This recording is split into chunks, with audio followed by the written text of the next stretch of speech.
Ladies and gents, welcome to CG Reaction. This is Catherine the Great, Empress Catherine at last. Extra history part 3 by the channel Extra Credits. Yeah, in the last episode we saw obviously, the Peter is basically childish figure, I guess, childish emperor who's doing things in a way that is clearly alienating Russian people. I mean, he prefers more, I guess, Prussian, German, whatever, allegiance that he have with his, I guess, family, old family, whatever, Holstein or whatever. So, obviously he's doing things that favors them in a way, but he's doing it in a way that he doesn't even care if it looks like that he's going against people of Russia or something like that. So, going against the struggle of 7 years war, where he's undoing everything at the last moment where Prussia is about to be defeated, Russia is about to win somehow, and then he basically gives away lots of things to Prussian king or whatever, and signs treaties or whatever. That obviously looks bad, and hurts Russian people. He's doing things that hurt Russian people, and he doesn't even care. Obviously he doesn't adopt the Orthodox Church thing that is that's very crucial to being a Russian emperor or something. So he's being really childish at the time. So now we're gonna see how the plot takes place, where Catherine becomes the empress, and I guess he gets killed or somehow. I don't know how that's going to work. Maybe he's gonna abdicate, who the hell knows. But yeah, I mean, Catherine, as soon as she came, at the time I guess she was 16 or something. I don't know how old she is now when this thing is taking place, but I'm sure that when she was marrying Peter, she was 16.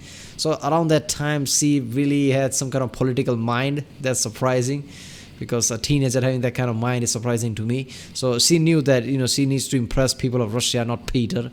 So she started to read up on Russian books. So the news spread, so people start to love her. Basically, she impressed the Empress at the time of Russia. She impressed her too. And when Peter became king, obviously people already love her. Obviously the way Peter is going on, people would have overthrow him anyway, but they would have choose somebody else to become emperor or something. But since all the thing that Catherine did, adopting Orthodox Church and everything, obviously people love her, and that's why people thought, what, screw it, let's make Catherine the empress. So I guess that worked in her favor. Or else was this one. Remember, people, if you like my reaction, don't forget to like and subscribe. Check out the week's Sunday. There's a link in the description. Check out the Console playlist. Check out the end cards, and yeah, let's watch it. For months, Catherine, together with one of her lovers, had been working with men high in government and the military to replace what they all saw as a disastrous and incompetent emperor, Peter.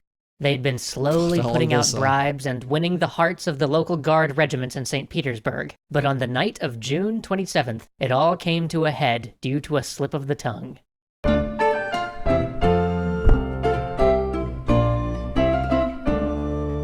Wait a minute. So is it part of the government, whatever, or part of the, part of the empire who are generals or whatever? They saw that Peter is incompetent and they started this overthrowing thing, or is it Catherine and her lover and some people started that? Because if that's the case, it's just Catherine like, what, this is the right time to strike or something. I want to become empress and screw Peter or something. I thought it would be more like, the generals and whatever, the people in power basically just saw that this emperor is not working or something like that. June 27th, 1762. A soldier in one of the guard regiments in St. Petersburg gets spooked. He turns to one of his officers and asks if it's true that the conspiracy against the emperor has been found out. Turns out the officer he just asked is one of the few who was not in on the plot. The soldier is arrested on the spot, as is one of the guard officers who is central to the rebellion. The time is now or never. The revolt must begin. The principal conspirators gather, panicked. A man named Panin, a man who would go on to be one of Catherine's highest officials, stays them, saying their freedom could only be assured for a few hours, so they must act, and they must act now. The brother of Catherine's paramour is dispatched to Peterhof, the palace outside of St. Petersburg where Catherine's staying. He dashes out and pulls aside the first carriage he can find. Money makes the driver push the horses hard through the night. Meanwhile, Peter is asleep at Oranienbaum, a small post outside of Petersburg where he's staying to observe one of his regiments before his Danish adventure. The brother of Catherine's lover arrives just as Catherine is waking at 5 a.m. The time has come, he says. He quickly relays the night's event. Skipping all the elaborate dress of a high lady of the time, Catherine immediately rushes to the carriage. The horses are exhausted from the travel of the previous night, but as they are crawling down the road toward the capital, a farm wagon on its way to morning market passes. They stop it, and the Empress consort pushes money into the farmer's hand. She has his 2 great farm horses tethered to her carriage right then and there, and they speed towards St. Petersburg. Out in the drill yard, Peter is making his small contingent of Holstein soldiers parade before him. A messenger brings news of the arrest of the guards and the possible conspiracy. Peter shrugs it off. What an idiot. One by one, Catherine goes to the barracks of each of the guard units stationed in Petersburg. One by one, the regiments swear fealty to her in a jubilous tumult. Got you, Meanwhile, Peter is playing violin in his room. A man rushes in to tell him he has a message about happenings in the capital. Annoyed at the interruption, Peter tells the man to put it on the table. He'll read it later. He never does. Of all the, overthrow that has happened in the past, this is the most satisfying one apparently, because Peter is really a moron. Surrounded by guards, a procession with Catherine at its center makes its way to the Cathedral of Our Lady Kazan, where the Archbishop of Novgorod pronounces her sovereign autocrat of Russia. Meanwhile, Peter orders a caravan of carriages assembled to take him and his guest back to Peterhof to have a feast. He forgets to order the usual cavalry escort. Catherine and an ever-growing mob process to the Winter Palace. There she meets with assembled members of the Senate and the Holy Synod, the highest religious council of Russia. She declares that out of love for Russia and the Orthodox faith, she had been moved to such action, that, at the urging of her subjects, against an emperor who imperiled them, she took the throne to deliver Russia from foreign powers and foreign religion. Which, bold move, considering she herself was a foreigner who had come to Russia with a foreign religion, but hey, nobody was really sweating the details at the time. Yeah, but that's just semantics, isn't it? She, adopted Orthodox ways or whatever. She adopted Russia as her own. While Peter is the one who's still, looking at her, I guess, original hometown or whatever, Holstein. His mind is still there. He's still not adopting the religion, Orthodox religion. So he really is an outsider right now. While Catherine has adopted all the Russian ways. He basically is Russian now. Meanwhile, Peter's group of revelers arrive at Peterhof, only to find no one there. Peter is furious. He storms through the house looking for Catherine. She spoiled his party.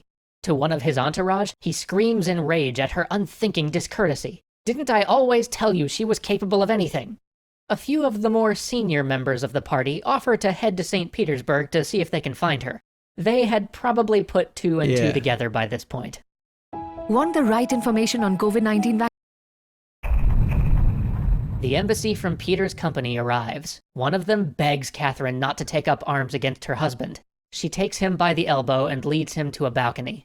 Gesturing to the ecstatic crowd, she says, "Deliver your message to them."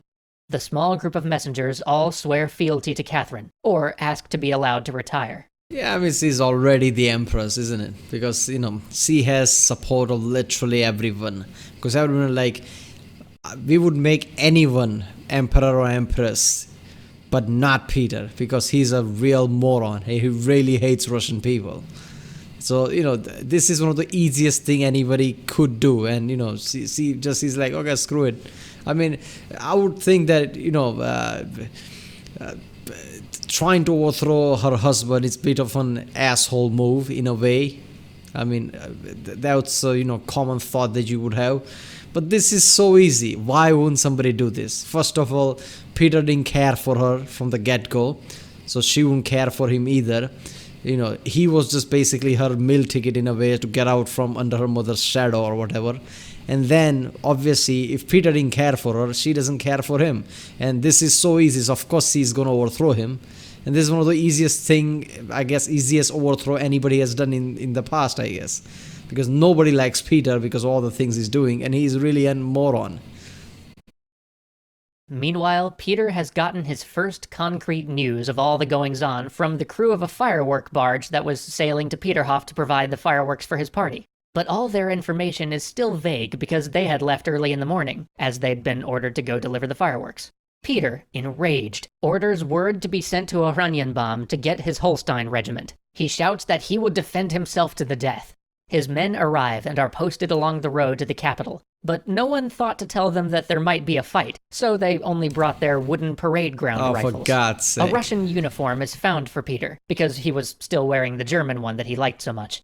His advisors gather. He's wearing German uniform while being an emperor of Russia, while in Russia. I'm surprised nobody has assassinated him yet. Nobody's like, oh, screw this, I'm not taking this. Few vodkas in and somebody's like, where's my gun? I'm surprised he wasn't killed by now. But damn, and obviously, his regiment doesn't know anything, so of course they're gonna go there like, okay, he's an emperor of Russia, we are in Russia, so obviously why would we need, functioning guns or whatever? It's probably some parade-related stuff. Nobody told them that there's going to be fight, that's just stupid. Around him. One counsels that he don the uniform, ride at full haste to the capital, and remind the people who they had sworn an oath to. Another recommends that he meet up with a larger contingent of the army 70 miles away, and then march on St. Petersburg. That's more A third smarter. recommends he flee to Germany. He does nothing. Men are sent to The door second and third is understandable, isn't it? The second door taking a bigger army and marching makes sense, because let's be honest, the first door, that's just stupid. I'm your king, see that crown? People like, screw you, we have no king, we have no emperor.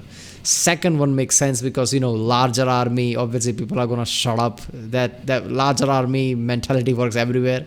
So I guess whoever said that knew that nobody cared for Peter, because he's been a moron so far. So I guess bigger army could help. Third option, somebody proposed that probably because they know that none of the things are gonna work, because Peter is really screwed, because he's been really childish so far. So I guess run over to Germany.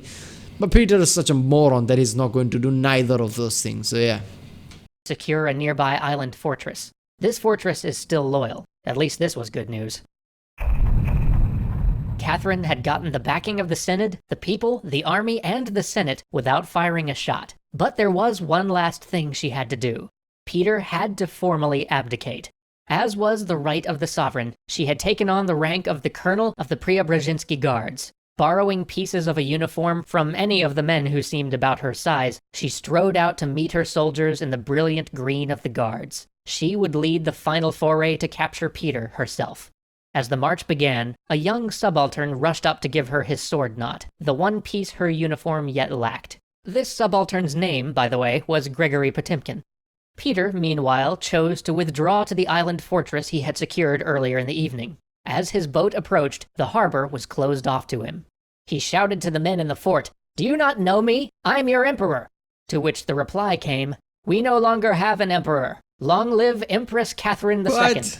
In the time between him sending his man to secure the fort and him choosing to finally go there, the top admiral of the Navy had sworn allegiance to the new Empress and headed to the fort to take over its command personally. Of course, I was surprised the people who's at the fort is still supporting him. But I guess they weren't part of the whole movement that was happening, and when they realized the movement is happening, they're like, screw that.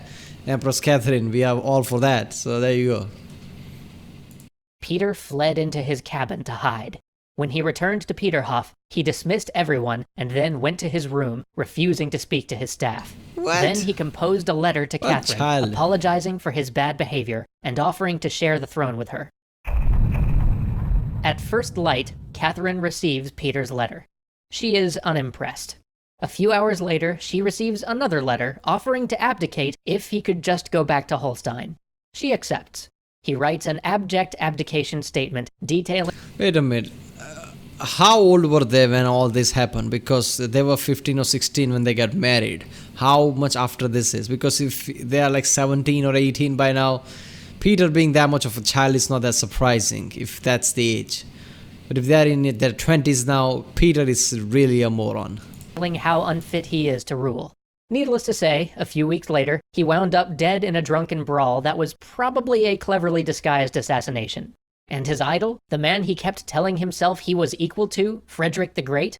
Of the affair, Frederick merely said, he allowed himself to be dethroned like a child being sent to bed. And while Katherine probably had nothing to do with Peter being killed, she did pardon his killers, as his death freed her up to rule without the worry that someone would try and form a counter-rebellion around him. Yeah, bullshit. I think this channel is trying to make Catherine, trying to, downplay the sinister version of her, I guess. Because I'm pretty sure that somebody who was abused since childhood, was neglected like that from her mother, would have some form of sinister side in her. She would have some form of, dark and sinister side that want to prove things. In order to, prove things and, achieving her goals, I guess she would do some things like this. Like, Peter might come back. Somebody could rile Peter up, even though he's stupid. Somebody could rile Peter up and he could come back to get the throne, and that's I won't be Empress if that's the case. So I guess I could see her ordering people to assassinate him while staying in the shadows, and then later pardoning them so nobody suspects anything, because that feels more like what happened here. It's not like, oh, she didn't know. That's bullshit. She is the one who probably did that. Because she, first of all, she wanted to get out under her mother's shadow. She did that. Then she wanted to become Empress because obviously she and her lover started all this movement thing where they wanted to, I guess, overthrow Peter. And obviously she wants to prove things because her mother never cared for her to begin with. So I think she's the one who did all this shit. There is a sinister side to her.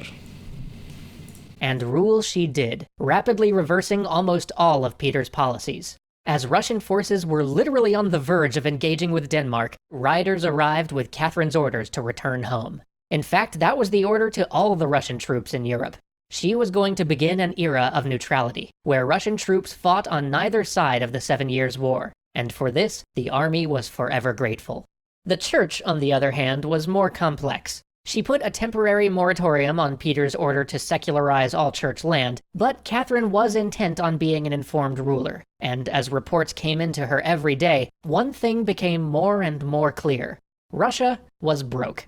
Grain prices were soaring, the treasury was filled with IOUs. Ending all the wars would help, but not seeing the reparations which might have been expected with a decisive victory, Russia was penniless, and without any recourse to credit. That's the thing, you see, sometimes people choose war to become rich, but when you're all in the war, and in the end you don't cash out like that, I think you're gonna be broke like that.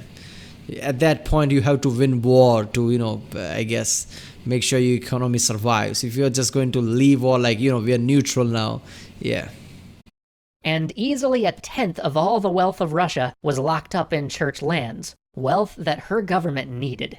After a long back and forth with the Senate about the morality of a church which owned so much property but didn't help with the temporal affairs like charity and education, and with a few threats thrown in, Katherine was able to cow them. All church property became state property. More than 1 million church serfs became peasants, which meant they now had to pay taxes, and all church officials became employees of the state. And this shows the strength of Katherine. Where Peter lost one of the great pillars of the Russian state, and arguably his throne, for his policy, Katherine's iron will and careful management of the other elements of power allowed her to drag in this vast source of government revenue. But in doing so, it also brought up the other great issue for Katherine: serfs. Because serfs in Russia were slaves. They could be bought and sold, abused with no rights over their own bodies. They could be gambled away or traded. They had no choice but to work the vocation their master chose for them, and they couldn't move or leave the land that they were bound to. With burgeoning industrial revolution, there came to be a new kind of serf. A serf not owned by a master, but owned by a corporation, many of whom were employed by the great mining enterprises of the Urals. And in these mines, life was ugly, brutish, and short. Because they were chattel, men were literally worked to death, beaten when they paused for a moment in their labor. This treatment caused riots and strikes that would eventually lead to the largest peasant revolt in Russian history. So join us next time for the plight of the serfs. Yeah. First of all, I'm surprised she able to do all that thing, like she took all the church property. because religion is the one thing that people can easily get behind. Fear of, I guess, fear of God, fear of church is one of the biggest fear of all time. That's why in history people choose not to go against church for this particular reason. She needed money and she did all these things to church. I'm surprised how, all the, church priest and whatever didn't rile the people up against her. Like, she's going against God, so gods and this and that. So it was bold move from her side, because that could have easily, I guess, stained her image somewhat, or maybe it did. But at the time, people were so broke they didn't pay attention. I guess that's gonna come bite her in the ass in the future or whatever. Future as in future parts of the series. It already happened. But yeah, and now the revolt, obviously, so a massive slave revolt. Yeah.